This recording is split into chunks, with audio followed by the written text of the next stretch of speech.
I want to say, I can't tell you how grateful I am to everybody in this room. And I know as well as anybody, this is a difficult budgetary time in this country, but I really believe that this represents the best of America.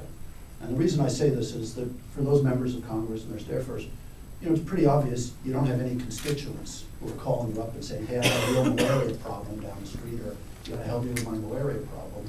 And that's a difficult issue because there are enormous pressing concerns that every one of you are dealing with.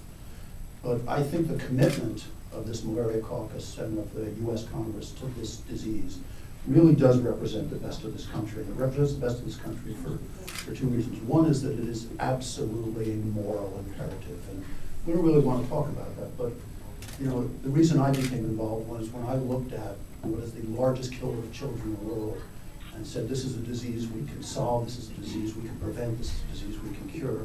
Well, I said shame on us if we don't do that. And I believe that all of the members here and their staffers, and I do think it's important also to recognize the staffers who are equally important in this fight, have taken that same course, and that's an admirable thing. The second thing I believe is that I do believe that this is an important issue for America. I think America, as we all know, our reputation has been battered over the past several years, in many ways inappropriately so, particularly on this issue. But I do think that when the world looks to America, when we are at our best, they look at us as a beacon, and they look at us as a beacon of what stands for hope and what stands for what's right in the world and what stands for what's appropriate.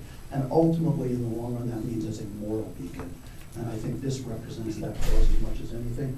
And I think in that sense is fundamentally in the best interest of this country and in the best interest of your constituents. So I really want to tell you, I know how difficult this is for all of you, and that makes me all the more appreciative. You know, the good news here is that we are having unprecedented success. And it's nice to be able to work on a cause where we're really seeing positive results. And in a world where things are so challenging, to be able to see those positive results. You know, as Mark said, Zanzibar, we're down to, I think, less than 1% of school-age children. Ethiopia, we've seen malaria cases fall by more than 60%.